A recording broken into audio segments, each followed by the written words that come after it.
Hello there, your imaginary friend. With your kind indulgence, I'd like to continue on with Arthur Machen's The Terror.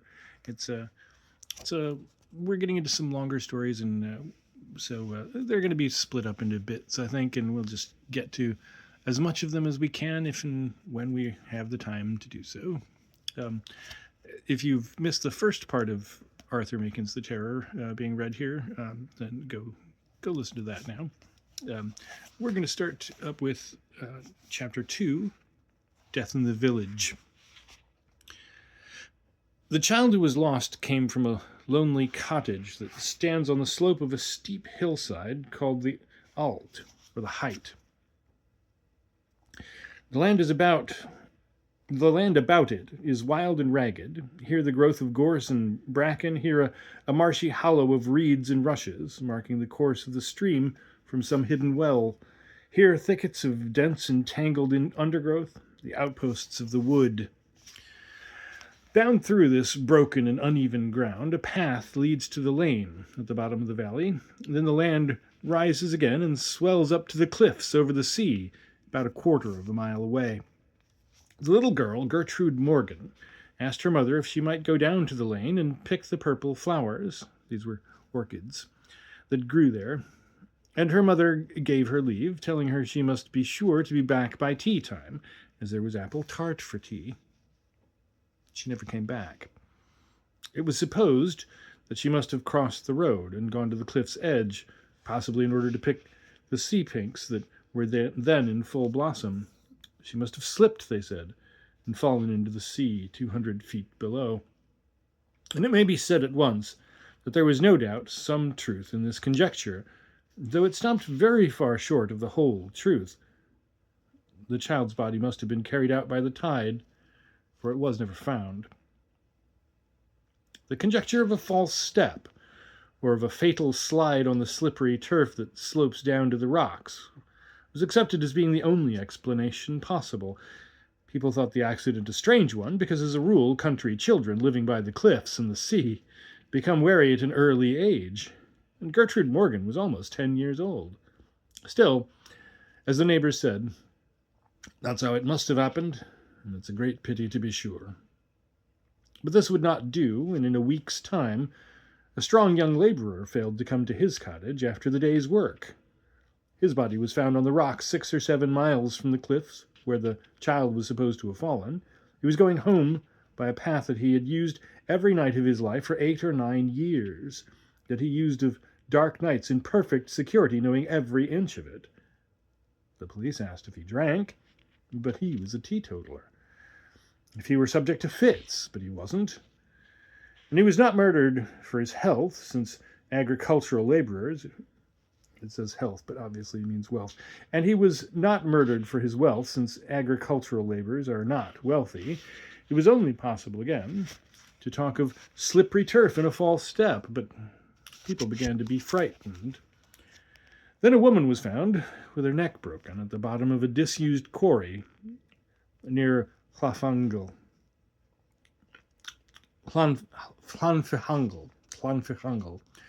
in the middle of the county. The false step theory was eliminated here, for the quarry was guarded with a natural hedge of gorse bushes. One would have to struggle and fight through sharp thorns to destruction in such a place as this. And indeed, the gorse bushes were broken as if someone had rushed furiously through them, just above the place where the woman's body was found. And this was strange. There was a dead sheep lying beside her in the pit, as if the woman and the sheep together had been chased over the brim of the quarry. But chased by whom? Or by what? And then there was a new form of terror. This was in the region of the marshes under the mountain. A man and his son, a lad of 14 or 15, set out early one morning to work, and never reached the farm where they were bound. Their way skirted the marsh, but it was broad, firm, and well metalled, and it had been raised about 2 feet above the bog. But when search was made in the evening of the same day, Phillips and his son were found dead in the marsh, covered with black slime and pondweed, and they lay some 10 yards from the path, which, it would seem, they must have left deliberately. It was useless, of course, to look for tracks in the black ooze, for if one threw a big stone into it, A few seconds removed all marks of the disturbance. The men who found the two bodies beat about the verges and purlieus of the marsh in hope of finding some trace of the murderers. They went to and fro over the rising ground where the black cattle were grazing. They searched the alder thickets by the brook, but they discovered nothing. Most horrible of all these horrors, perhaps, was the affair of the highway, a lonely and unfrequented by-road that winds for many miles on high and lonely land. Here, a mile from any other dwelling, stands a cottage on the edge of a dark wood. It was inhabited by a laborer named Williams, his wife, and their 3 children. One hot summer's evening, a man who had been doing a day's gardening at a rectory 3 or 4 miles away passed the cottage and stopped for a few minutes to chat with Williams, the laborer, who was pottering about his garden, while the children were playing on the path by the door. The 2 talked of their neighbors and of the potatoes, till Mrs. Williams appeared at the doorway and said supper was ready, and Williams turned to go into the house. This was about 8 o'clock, and in the ordinary course the family would have their supper and be in bed by 9, or by 9:30 at latest. At 10 o'clock that night, the local doctor was driving home along the highway. His horse shied violently and then stopped dead just opposite the gate to the cottage. The doctor got down, frightened at what he saw, and there on the roadway lay Williams, his wife, and the 3 children, stone dead, all of them. Their skulls were battered in as if by some heavy iron instrument. Their faces were beaten into a pulp.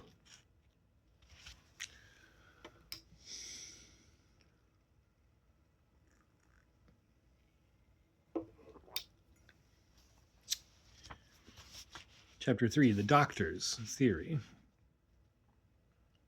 It is not easy to make any picture of the horror that lay dark on the hearts of the people of Machen.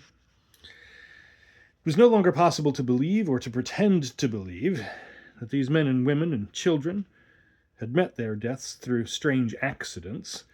The little girl and the young laborer might have slipped and fallen over the cliffs, but the woman who lay dead with a dead sheep at the bottom of the quarry, the 2 men who had been lured into the ooze of the marsh, the family who were found murdered on the highway before their own cottage door.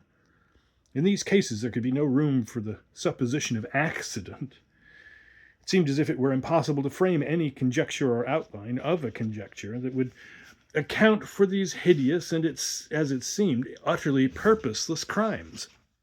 For a time, people said that there must be a madman at large, a sort of country variant of Jack the Ripper, some horrible pervert who, possessed by the passion of death, who prowled darkling about that lonely land, hiding in woods and in wild places, always watching and seeking for the victims of his desire.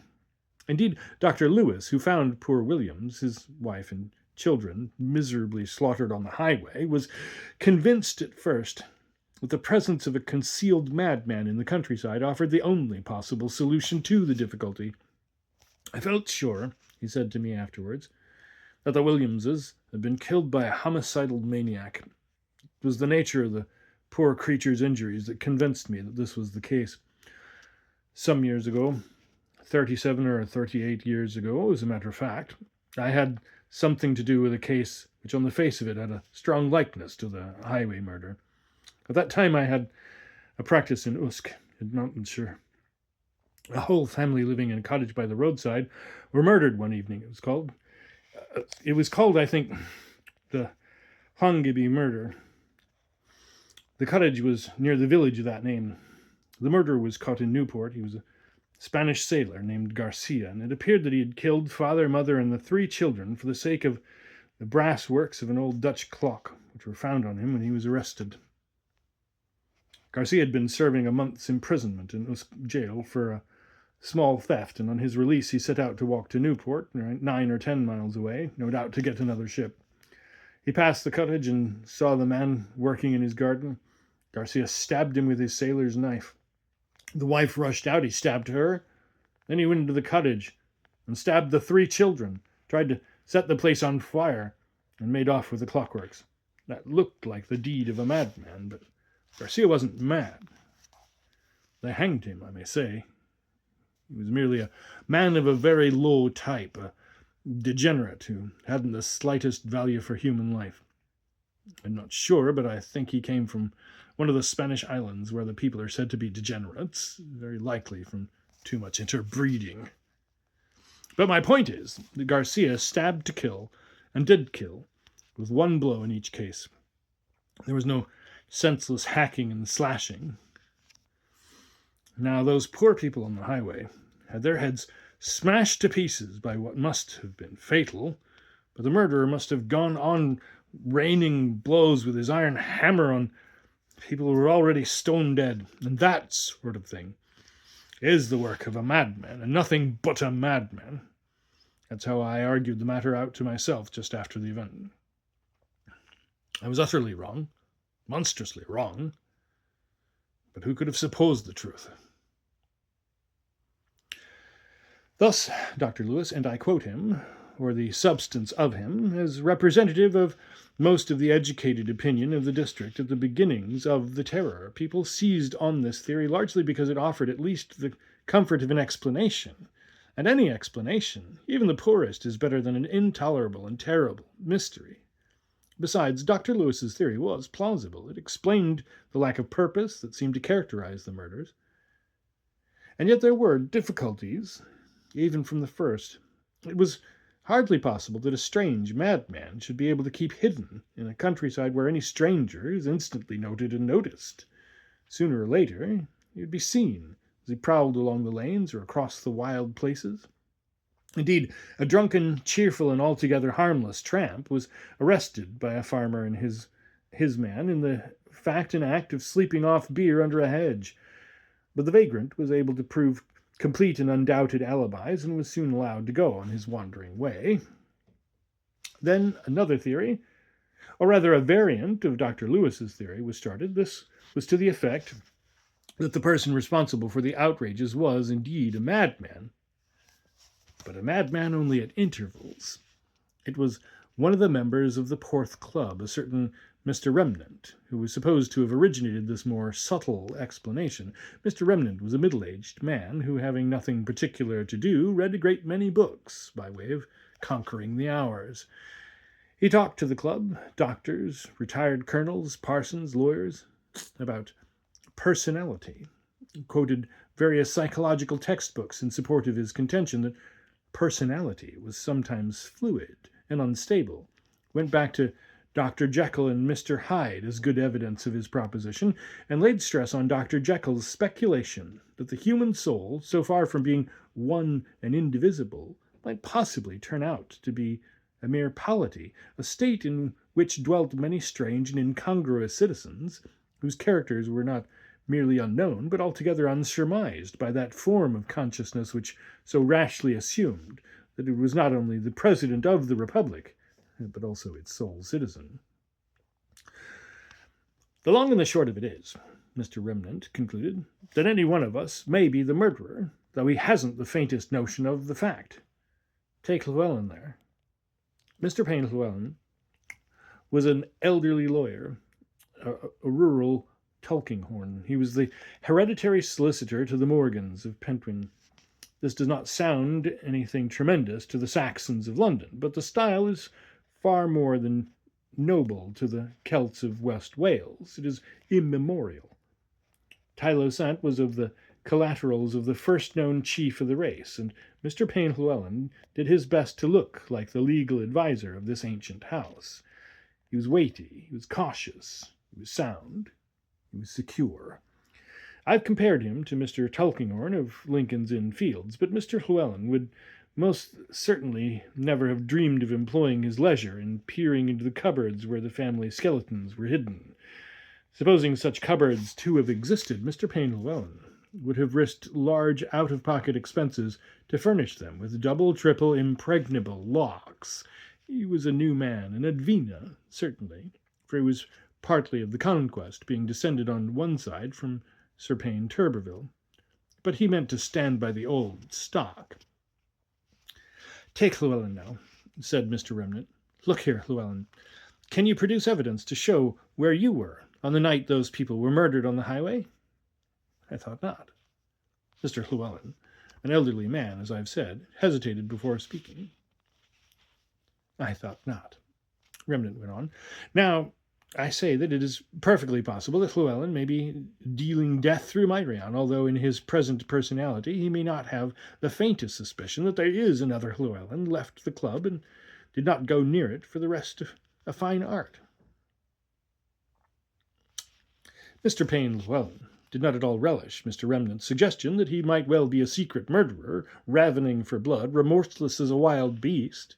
He thought the phrase about his following murder as a fine art was both nonsensical and in the worst taste, and his opinion was not changed when Remnant pointed out that it was used by De Quincey in the title of one of his most famous essays. "If you had allowed me to speak," he said with some coldness of manner, "I would have told you that on Tuesday last, the night on which those unfortunate people were murdered on the highway, I was staying at the Angel Hotel, Cardiff, at business in Cardiff, and I was detained till Wednesday afternoon." Having given this satisfactory alibi, Mr. Payne Llewellyn left the club and did not go near it for the rest of the week. Well, yeah, I've got misprints. Back up here it said, in his present personality, he may not have had the faintest suspicion that there is another. The next line was misprinted. It said Llewellyn left the club and did not go near it for the rest of fine art. It must have said something else. Terribly sorry about that. Something about Llewellyn pursuing murder as a fine art. At any rate, back where we were. Having given the satisfactory alibi, Mr. Payne Llewellyn left the club and did not go near it for the rest of the week. Remnant explained to those who stayed in the smoking room that of course he had merely used Mr. Llewellyn as a concrete example of his theory, which he persisted had the support of a considerable body of evidence. "There are several cases of double personality on record," he declared, "and I say again that it is quite possible that these murders may have been committed by one of us in his secondary personality. Why, I may be the murderer in my Remnant B state, though Remnant A knows nothing whatever about it, and is perfectly convinced that he could not kill a fowl, much less a whole family. Isn't it so, Lewis?" Dr. Lewis said it was so in theory, but he thought not in fact. "Most of the cases of double or multiple personality that have been investigated," he said, "have been in connection with the very dubious experiments of hypnotism, or the still more dubious experiments of spiritualism. All that sort of thing, in my opinion, is like tinkering with the works of a clock. Amateur tinkering, I mean. You fumble about with the wheels and cogs and bits of mechanism that you don't really know anything about, and then you find your clock going backward or striking 2:40 at tea time, and I believe it's just the same thing with these psychical research experiments. The secondary personality is very likely the result of the tinkering and fumbling with a very delicate apparatus that we know nothing about. Mind, I can't say that it's impossible for one of us to be the highway murderer in his B state, as Remnant puts it, but I think it's extremely improbable. Probability is the guide of life, you know, Remnant," said Dr. Lewis, smiling at that gentleman as if to say that he had also done a little reading in his day. "And it follows, therefore, that improbability is also the guide of life. When you get a very high degree of probability, that is, you're justified in taking it as a certainty. And on the other hand, if a supposition is highly improbable, you're justified in treating it as an impossible one. That is, in 999 cases out of 1,000. "How about the 1,000th case?" said Remnant. "Supposing these extraordinary crimes constitute the 1,000th case?" The doctor smiled and shrugged his shoulders, being tired of the subject. But for some little time, highly respectable members of Porth society would look suspiciously at one another, wondering whether, after all, there mightn't be something in it. However, both Mr. Remnant's somewhat crazy theory and Dr. Lewis's plausible theory became untenable when 2 more victims of an awful and mysterious death were offered up in sacrifice, for a man was found dead in the Llanfihangel quarry, where the woman had been discovered, and on the same day a girl of 15 was found broken on the jagged rocks under the cliffs near Porth. Now it appeared that these 2 deaths must have occurred at about the same time, within an hour of one another, certainly, and the distance between the quarry and the cliffs by Black Rock is certainly 20 miles. "A motor could do it," one man said. But it was pointed out that there was no high road between the two places. Indeed, it might be said that there was no road at all between them. There was a network of deep, narrow, and tortuous lanes that wandered into one another at all manner of queer angles for, say, 17 miles. Yes, in the middle, as it were, between Blackrock and the quarry at Llanfihangel. But to get to the highland of the cliffs, one had to take a path that went through 2 miles of fields, and the quarry lay a mile away from the nearest byroad in the midst of gorse and bracken and broken land. And finally, there was no track of motor car or motor bicycle in the lanes which must have been followed to pass from one place to the other. What about an aeroplane, then? Said the man of the motor car theory. Well, there was certainly an aerodrome not far from one of the two places of death, but somehow nobody believed that the Flying Corps harbored a homicidal maniac. It seemed clear, therefore, that there must be more than one person concerned in the terror of Myrion, and Dr. Lewis himself abandoned his own theory. And I said to Remnant at the club, he remarked, improbability is the guide of life. I can't believe that there are a pack of madmen, or even 2 madmen, at large in the country. I give it up.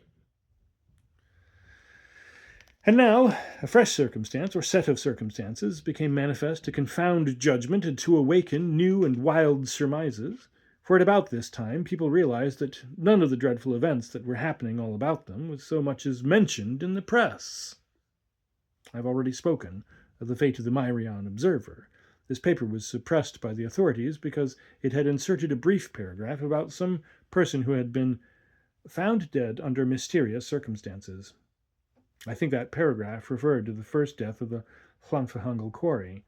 Thenceforth, horror followed on horror, but no word was printed in any of the local journals.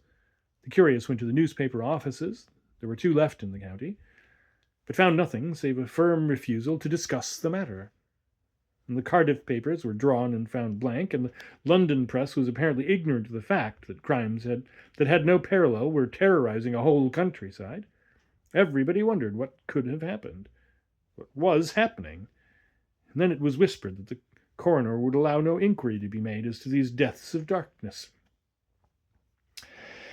In consequence of instructions received from the Home Office, one coroner was understood to have said, I have to tell the jury that their business will be to hear the medical evidence and to bring in a verdict immediately in accordance with that evidence. I shall disallow all questions. One jury protested. The foreman refused to bring in any verdict at all. Very good, said the coroner. Then I beg to inform you, Mr. Foreman, and gentlemen of the jury, that under the Defence of the Realm Act I have power to supersede your function and to enter a verdict according to the evidence which has been laid before the court as if it had been the verdict of you all. The foreman and jury collapsed and accepted what they could not avoid. But the rumours that got abroad of all this, added to the known fact that the terror was ignored in the press, no doubt by official command, increased the panic that was now arising and gave it a new direction. Clearly, people reasoned, these government restrictions and prohibitions could only refer to the war, to some great danger in connection with the war. And that being so, it followed that the outrages which must be kept so secret were the work of the enemy, that is, of concealed German agents.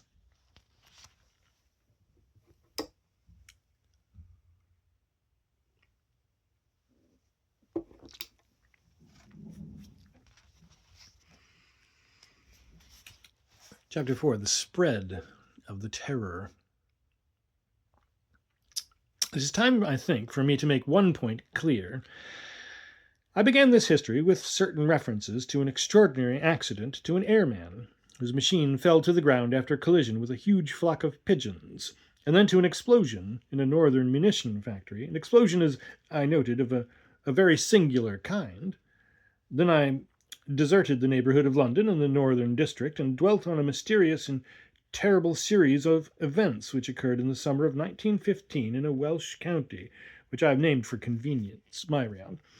Well, let it be understood at once that all this detail that I have given about the occurrences in Myrion does not imply that the county in the far west was alone, or especially afflicted by the terror that was over the land. They tell me that in the villages about Dartmoor, the stark Devonshire hearts sank as men's hearts used to sink in the time of plague and pestilence. There was horror, too, about the Norfolk Broads, and far up by Perth no one would venture on the path that leads by Scone to the wooded heights above the Tay. And in the industrial districts, I met a man by chance one day in an odd London corner who spoke with horror of what a friend had told him. "Ask no questions, Ned," he says to me, "but I tell you, I was in Barnigan t'other day, and I met a pal who'd seen 300 coffins going out of a works not far from there. And then the ship that hovered outside the mouth of the Thames with all sails set and beat to and fro in the wind and never answered any hail and showed no light. The forts shot at her and brought down one of the masts, but she went suddenly about with a change of wind under what sails still stood, and then veered down channel and drove ashore at last on the sandbanks and pine woods of Arcachon. And not a man alive on her, but only rattling heaps of bones. That last voyage of the Semiramis would be something horribly worth telling, but I only heard it at a distance as a yarn, and only believed it because it squared with other things that I knew for certain. This, then, is my point. I've written of the terror as it fell on my round, simply because I've had opportunities of getting close there to what really happened, third or fourth or fifth hand in other places. But round about Porth and Merthyr Tegveth, I've spoken with people who have seen the tracks of the terror with their own eyes. Well, I've said that the people of that far western county realized not only that death was abroad in their quiet lanes and on their peaceful hills, but that for some reason it was to be kept all secret. Newspapers might not print any news of it. The very juries summoned to investigate it were allowed to investigate nothing, and so they concluded that this veil of secrecy must somehow be connected with the war. And from this position, it was not a long way to a further inference that the murderers of innocent men and women and children were either Germans or agents of Germany. Be just like the Huns, everybody agreed, to think out such a devilish scheme as this, and they always thought out their schemes beforehand. They hoped to seize Paris in a few weeks, but when they were beaten on the Marne, they had had their trenches on the Aisne ready to fall back on. It had all been prepared years before the war, and so, no doubt, they had devised this terrible plan against England in case they could not beat us in open fight. There were people ready, very likely all over the country, who were prepared to murder and destroy everywhere as soon as they got the word. In this way the Germans intended to sow terror throughout England and fill our hearts with panic and dismay, hoping so to weaken their enemy at home that he would lose all heart over the war abroad. It was the Zeppelin notion in another form. They were committing these horrible and mysterious outrages, thinking that we should be frightened out of our wits. It all seemed plausible enough. Germany had by this time perpetrated so many horrors and had so excelled in devilish ingenuities that no abomination seemed too abominable to be probable, or too ingeniously wicked to be beyond the tortuous malice of the Hun. But then came the questions as to who the agents of this terrible design were, as to where they lived, as to how they contrived to move unseen from field to field, from lane to lane. All sorts of fantastic attempts were made to answer these questions, but it was felt that they remained unanswered. Some suggested that the murderers landed from submarines, or flew from hiding places on the west coast of Ireland, coming and going by night. But there seemed to be flagrant impossibilities in both these suggestions. Everybody agreed that the evil work was no doubt the work of Germany, but nobody could begin to guess how it was done. Somebody at the club asked Remnant for his theory. "My theory," said that ingenious person, "is that human progress is simply a long march from one inconceivable to another. Look at that airship of ours that came over Porth yesterday. 10 years ago, that would have been an inconceivable sight. Take the steam engine, take printing, take the theory of gravitation. They were all inconceivable till someone thought of them. So it is no doubt with this infernal dodgery that we're talking about. The Huns have found it out, and we haven't. And there you are. We can't conceive how these poor people have been murdered because the method's inconceivable to us. The club listened with some awe to this high argument. After Remnant had gone, one member said, "Wonderful man, that." "Yes," said Dr. Lewis. He was asked whether he knew something, and his reply really amounted to, "No, I don't. But I've never heard it better put." It was, I suppose, at about this time, when the people were puzzling their heads as to the secret methods used by the Germans or their agents to accomplish their crimes, that a very singular circumstance became known to a few of the Porth people. It related to the murder of the Williams family on the highway in front of their cottage door. I do not know that I have made it plain that the old Roman road called the highway follows the course of a long steep hill that goes steadily westward till it slants down and droops towards the sea. On either side of the road the ground falls away, here into deep shadowy woods, here into high pastures, now and again into a field of corn, but for the most part into the wild and broken land that is characteristic of our farm. The fields are long and narrow, stretching up the steep hillside. They fall into sudden dips and hollows. A well springs up in the midst of one, and a grove of ash and thorn bends over it, shading it, and beneath it the ground is thick with reeds and rushes. And then they come on either side of such a field, a territory is glistening with the deep growth of bracken, rough with gorse and rugged with thickets of blackthorn, green lichen, hanging strangely from the branches. Such are the lands on either side of the highway.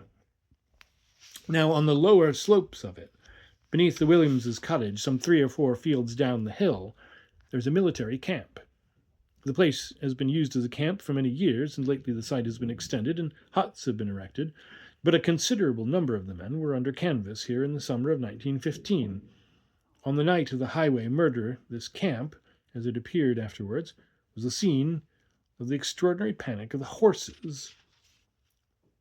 A good many men in the camp were asleep in their tents. Soon after 9:30, when the last post was sounded, they woke up in panic. There was a thundering sound on the steep hillside above them, and down upon the tents came 6 horses, mad with fright, trampling the canvas, trampling the men, bruising dozens of them, and killing, too.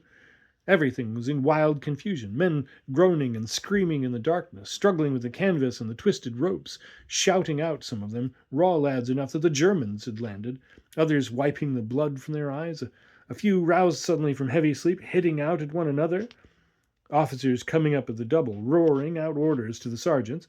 A party of soldiers who were just returning to camp from the village, seized with fright at what they could scarcely see or distinguish, at the wildness of the shouting and curses and groaning they could not understand, bolting out of the camp again and racing for their lives back to the village, everything in the maddest confusion of wild disorder.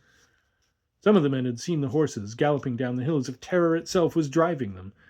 They scattered off into the darkness, and somehow or other found their way back in the night to their pasture above the camp. They were grazing there peacefully in the morning, and the only sign of the panic of the night before was the mud they had scattered all over themselves as they pelted through a patch of wet ground. The farmer said they were as quiet a lot as any in Myrion. He could make nothing of it. "Indeed," he said, "I believe they must have seen the devil himself to be in such a fright as that. Save the people!" Now all this was kept as quiet as might be at the time when it happened.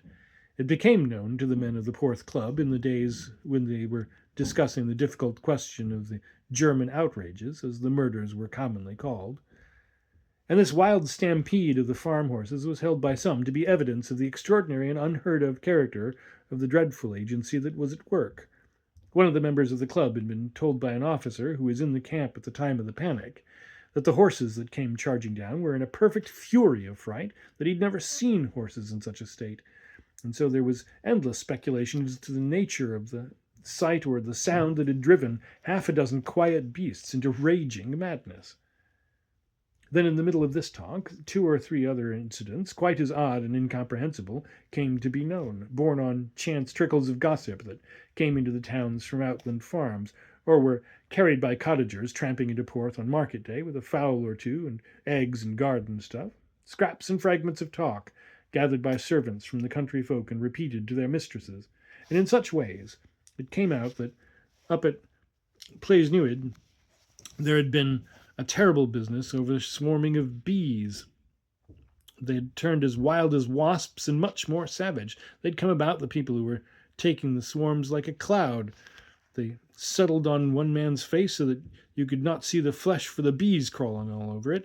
And they had stung him so badly that the doctor did not know whether he would get over it. And they chased a girl who had come out to see the swarming and settled on her and stung her to death.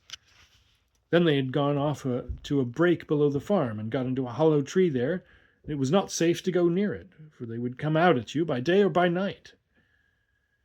And much the same thing had happened, it seemed, at 3 or 4 farms and cottages where bees were kept, and there were stories, hardly so clear or so credible, of sheepdogs, mild and trusted beasts, turning as savage as wolves and injuring the farm boys in a horrible manner. In one case it was said with fatal results. It was certainly true that old Mrs. Owen's favourite Brahma Dorking cock had gone mad. She came into Porth on Saturday morning with her face and neck all bound up and plastered. She had gone out to her bit of a field to feed the poultry the night before, and the bird had flown at her and attacked her most savagely, inflicting some very nasty wounds before she could beat it off. "There was a stake handy, lucky for me," she said, "and I did beat him till the life was out of him. But what has come to the world, whatever?" Now Remnant, the man of theories, was also a man of extreme leisure. It was understood that he had succeeded to ample means when he was quite a young man, and after tasting the savours of the law, as it were, for 6 terms at the board of the Middle Temple, he decided that it would be senseless to bother himself with passing examinations for a profession which he had not the faintest intention of practising. So he turned a deaf ear to the call of manger ringing through the temple courts, and set himself out to potter amiably through the world. He'd pottered all over Europe. He'd looked at Africa, and had even put his head in at the door of the East on a trip which included the Greek Isles and Constantinople. Now, getting into the middle 50s, he had settled at Porth for the sake, as he said, of the Gulf Stream and the fuchsia hedges, and pottered over his books and his theories and the local gossip. He was no more brutal than the general public, which revels in the details of mysterious crime, but it must be said that the terror, black though it was a boon to him. He peered and investigated and poked about with the relish of a man to whose life a new zest had been added. He listened attentively to the strange tales of bees and dogs and poultry that came into Porth, with the country baskets of butter, rabbits, and green peas, and he evolved at last a most extraordinary theory.